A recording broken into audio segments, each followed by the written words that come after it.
na'am. Mun tashi da safen nan, gangan jikinmu shi kowane lokaci za mu nemi mai abinci, bayan abinci za mu mai wanka, mu nemi mai kyau mu shafa, mu kawo kaya mai kyau mu saka. To kowane lokaci kuma abincin zuciya shine maganan Allah, abincin zuciya shine ambatan Allah.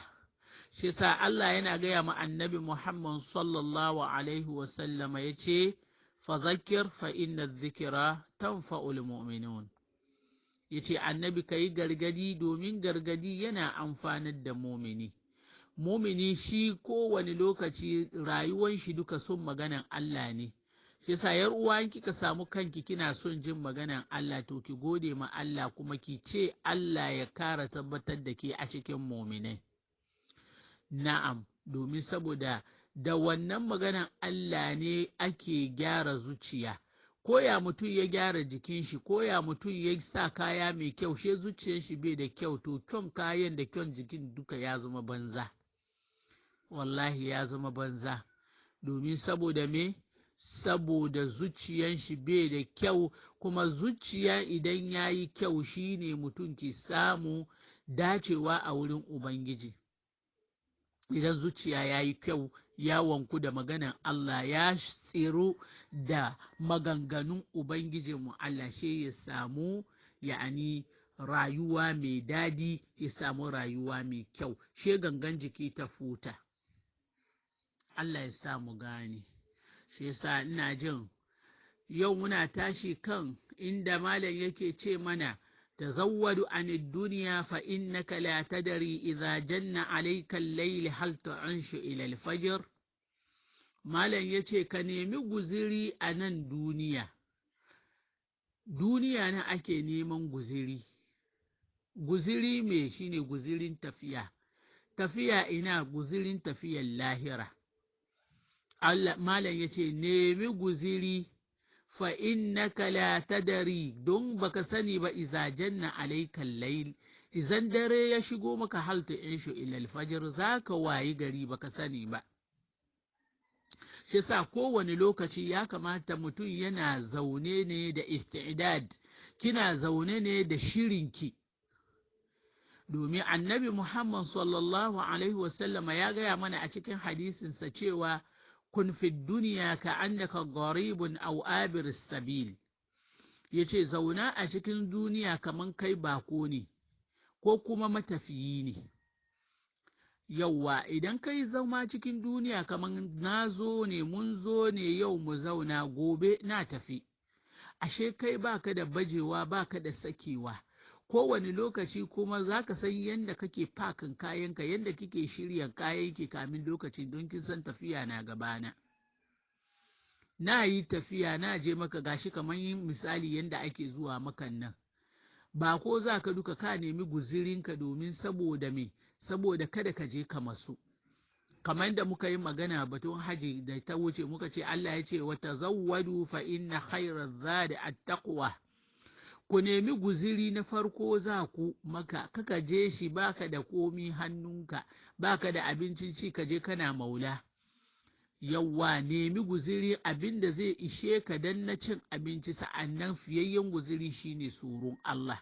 To haka kuma ne tafiyan da muke da shi wanda ba mu dawowa. Allahu akbar. Wannan tafiyan nan da za mu yi mute, ba mu dawowa, balle mu zo mu ba da labarin abin da ke wurin nan. Ba shi mun yi tafiya, zan yi tafiya wata ɗaya ko shekara ɗaya, mutane na zuwa turai su je su yi zama, su yi aiki shekaru, su dawo, su nemi guzirin da za su zo da shi gida. Amma irin wanga tafiyan ga shi ba tafiya ne irin wannan ba.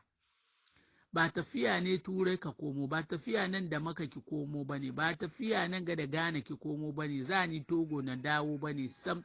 Wannan tafiya in kin tafi kenan. Oyasa idan guzirin nan bai ishe ki ba, bai yi.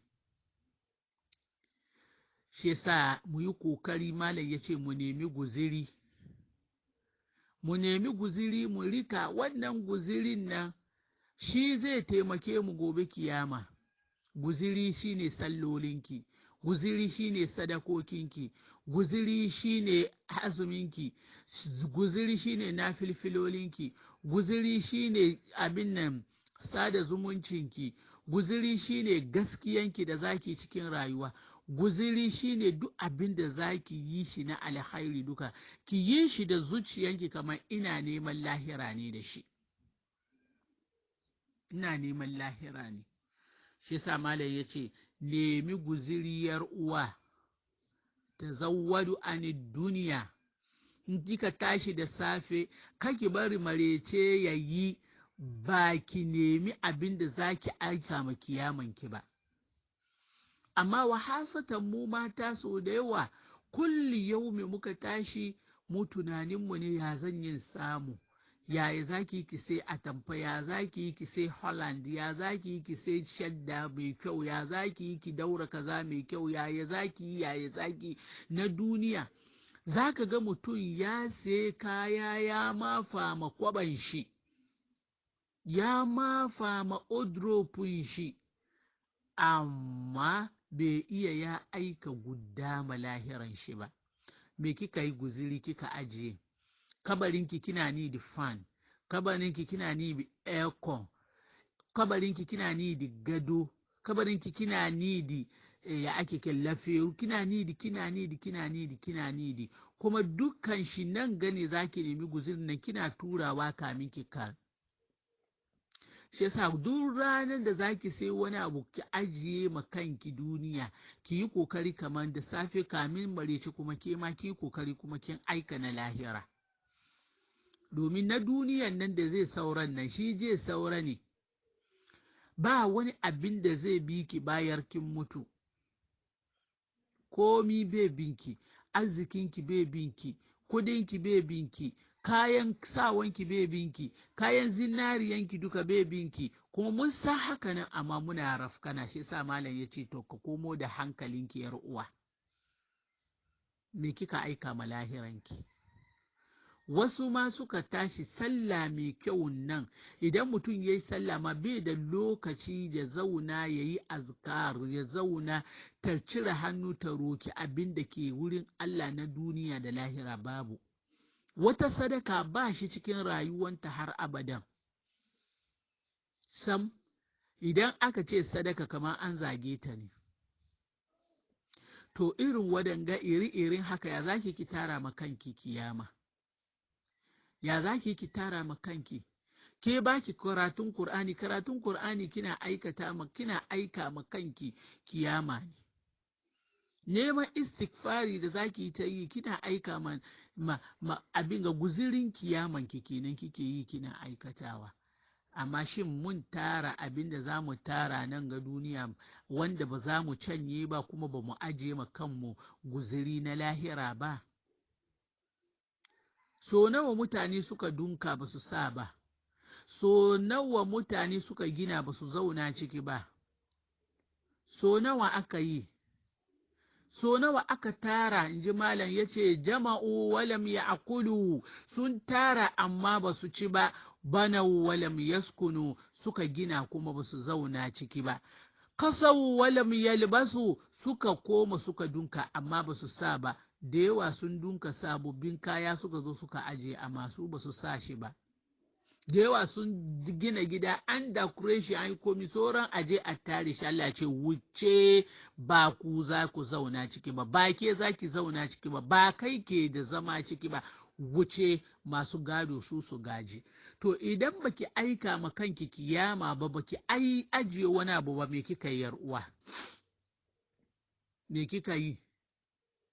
Kin tara shaddodi, kin tara hollands, kin tara kaya, in kika mutu ma ya'yanki ma wannan kaya sai su ce kulo ne, a ce wanga ai kulo style ne, wanga laifin shi ma ya wuce, a faffarka ko a tattara shi, waɗanda ke da hankali su kwashi ma su ba mutane sadaka don su ba su so.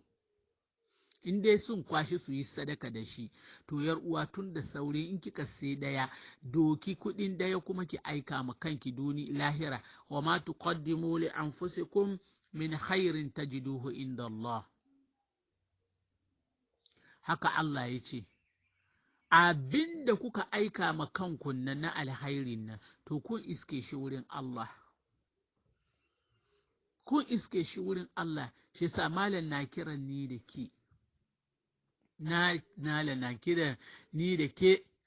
Malamin abiyati yana cewa tafiya na da nisa amma guziri na bai ishe ni ba.